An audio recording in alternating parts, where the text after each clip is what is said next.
Director Bieito, el PSOE viene de vivir una semana muy complicada, por decirlo de forma suave. Em, ¿Tú crees que estamos asistiendo al desmoronamiento del sanchismo, como le pasó al felipismo a mediados de los 90? Sin ninguna duda, yo creo que efectivamente estamos en el desmoronamiento del sanchismo, pero hay diferencias sobre el felipismo. En primer lugar, el felipismo tenía presupuesto. Es que estamos ante un señor, Pedro Sánchez, que quiere aplicar su manual de resistencia a toda costa. La democracia es mucho más que un manual de resistencia. La democracia es cumplir con una serie de hábitos, de costumbres, de pautas y de normas que Pedro Sánchez ha decidido arrasar con ellas. Por tanto, la gran diferencia entre la caída del felipismo y la caída del sanchismo es que el sanchismo se arrastra por el barro, se resiste a marcharse, y el felipismo tuvo la dignidad de irse en el momento oportuno e, insisto, con las pautas democráticas convencionales del momento. Por tanto, estamos entre dos momentos parecidos en cuanto a los escándalos de corrupción, pero muy diferentes en cuanto al contexto de respeto a la democracia. Yo no recuerdo aquello, claro, o no al menos tan bien como tú, pero lo que sí veo es que se acumulan los frentes. Tenemos el frente judicial, el frente político y el frente orgánico o interno. En el frente judicial lo estamos viendo: detenciones, registros, 2 secretarios de organización en prisión.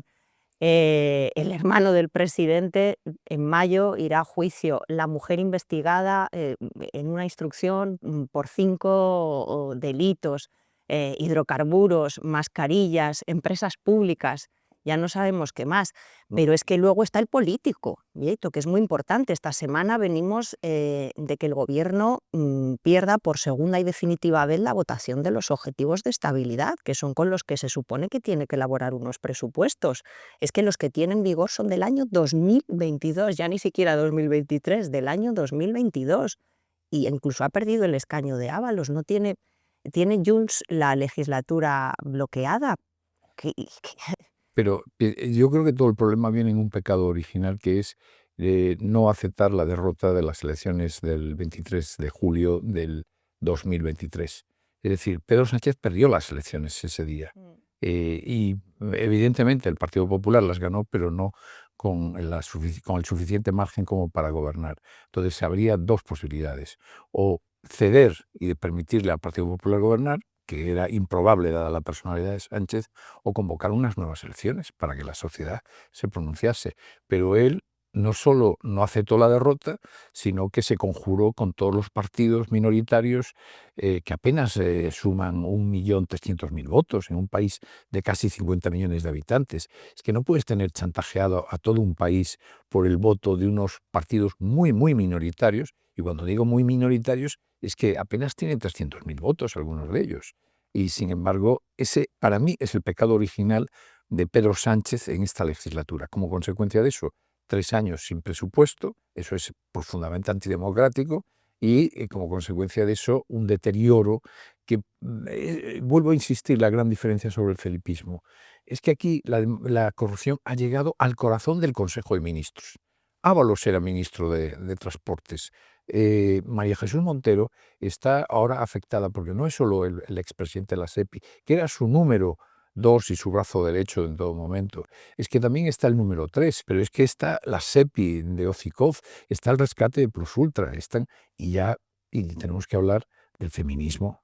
El feminismo aquí no se podía ser feminista si no era socialista. Han hecho una ley absolutamente desnortada, y con esa ley, la ley del sí es sí, ahora resulta que los que no cumplían absolutamente ni el más elemental estándar de comportamiento en esa materia son los dirigentes socialistas. Ese es otro frente. Yo creo que algo dentro del PSOE se ha roto. Esta semana no dejamos de escuchar que asistimos al Me Too. Ya hay 4 dirigentes señalados y mujeres acusadas de connivencia, de tapar lo que sucedió. Mujeres, hablamos de mujeres en lo más alto de la jerarquía socialista, de la propia María Jesús Montero, a la que tú mencionabas, de la secretaria de organización, Rebeca Torró, de la secretaria de Igualdad, Pilar Bernabé, de la portavoz del gobierno, que hace solo un mes comía con Paco Salazar, Pilar Alegría. Y creo que esto además de alguna manera ha reactivado la célula durmiente del posanchismo. Porque yo creo que cuando el Partido Socialista perdió las elecciones municipales y autonómicas del año 23 y en una huida hacia adelante Sánchez convocó las generales, ahí, que en realidad todas las encuestas daban que no iba a poder seguir gobernando, empezó a haber una serie de movimientos sucesorios, encabezados, por cierto, por Adriana Lastra y esta comandilla asturiana, también el presidente asturiano, Adrián Barbón. Y esa célula que se quedó durmiente después en los famosos 5 días en que Pedro Sánchez se retiró a reflexionar hasta ver qué sucedía, ahora se está reactivando. Y eso ya no tiene marcha atrás, porque los propios del Partido Socialista saben que esto no tiene marcha atrás. No, no tiene marcha atrás, yo estoy de acuerdo contigo. Quería hacer un apunte más dentro de las mujeres del PSOE que se comprometen a defender el feminismo y después la realidad no es así. Es la número 2 del Partido Socialista Gallego, del PSG, Lara Méndez. Esta le había pedido a una de las mujeres que denunciaban a José Tomé, al presidente de la Diputación de Lugo, que no siguiera adelante con la denuncia. Y hay cruzados WhatsApps entre ellos, ¿no? Entre ellas. Yo quería hablar de las elecciones, en la línea de lo que tú acabas de señalar. Yo tengo una información desde dentro de Moncloa de que desde luego se barajó seriamente la posibilidad de hacer una convocatoria de elecciones en los primeros meses del próximo año. A mí me costaba siempre creer eso y me sigue costando creer que pueda ser así, por una razón, porque Sánchez ha demostrado que él solo sabe gobernar en situaciones de ventajismo. Él no es un hombre que sepa enfrentar las dificultades. Él en realidad siempre ha ido a las situaciones de ventaja. Entonces, él necesita quedarse en la Moncloa. Él, cada mes que está en la Moncloa, es un mes que cree que tiene recursos para defenderse del panorama que tiene, ¿no? Pero a mí me parece en este momento que no va a tener más remedio que convocar elecciones. Va a ser muy insostenible y sobre todo cada mes que pase sin convocar elecciones, el deterioro, en primer lugar, del resultado y en segundo lugar, el deterioro de su propia imagen y el deterioro del país y el deterioro de la sociedad va a ser mayor. Es que llegar a unas elecciones dentro de 19 meses, que sería la convocatoria ahora legal, manteniendo el status quo actual, sería tremendo para la democracia, para la sociedad española y sobre todo para él. Porque él, efectivamente, él tan preocupado de cómo voy a pasar a la historia, pues todavía puedes corregirlo. Y para el Partido Socialista, Bieito, porque a mí me da la impresión de que cuanto siguen dejando, o sigue dejando, porque al final esto es una decisión unipersonal de solo una persona que se llama Pedro y se apellida Sánchez, al final el PSOE va a tener que cambiar de nombre, como pasó con la CIU del 3%, y concurrir a las elecciones con otro nombre. Al final va a necesitar una refundación y llamarse de otra manera. Es que van hacia ese acantilado. Ahora bien, yo me adelanto a la pregunta, eso que nos harán mucho esta Navidad, seguro que amigos, familiares en las sobremesas, de si adelanto o bunkerización. Y yo me inclino por pensar que todavía en este punto está en la bunkerización. Sí, yo también. Y te digo por qué. La derecha está en 190, 200 escaños, según todas las encuestas, menos el CIS, que como está manipulada, ni la mencionamos. La izquierda está dividida en 3 marcas: PSOE, Podemos, Sumar. Es verdad que puede decir, Sánchez puede tener la tentación de decir, así aglutino el voto útil de la izquierda.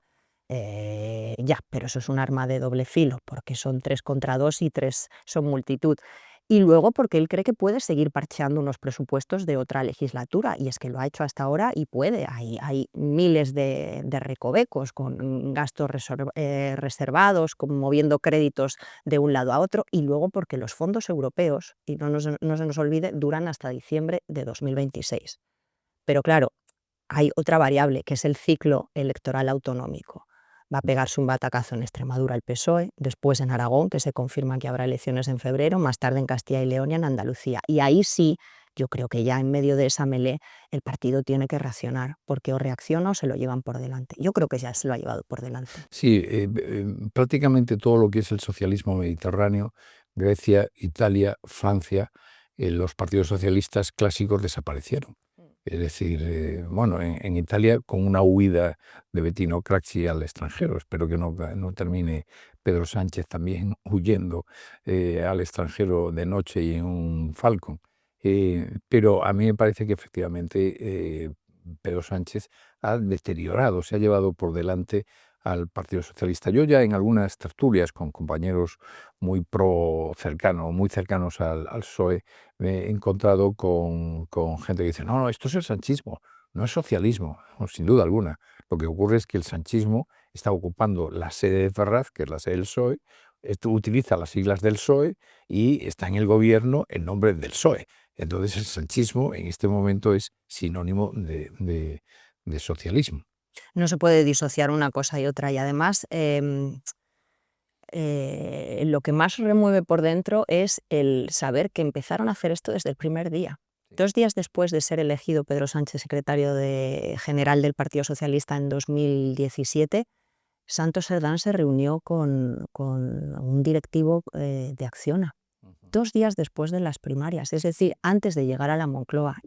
Es que el que defendió la moción de censura en esa tribuna frente a Mariano Rajoy fue José Luis Ábalos. Importaron una trama que ya estaba hecha en Navarra y nos la metieron en el gobierno de España, invocando ese mensaje de la limpieza y la regeneración. Y tú hablabas antes del pecado original en esta legislatura, que fue el no asumir que había perdido las elecciones. Yo voy más lejos, no creo que fuera un pecado original, sino que creo que fue un acto de corrupción política. Cuando tú intercambias 7 votos por una ley de amnistía para los que te están permitiendo una investidura, es una corrupción política, porque estamos asistiendo a una triple corrupción: política, económica e institucional. La económica la estamos viendo, la política fue esa ley de amnistía y la institucional la tenemos con la condena en negro sobre blanco al fiscal general del Estado por revelación de secretos, en una trama contra una rival política del gobierno de España y en primera persona de Pedro Sánchez.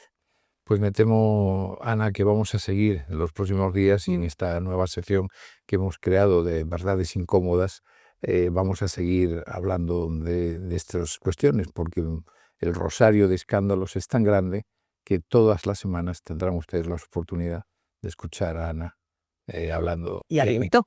de las verdades incómodas de la vida política española. Eso es.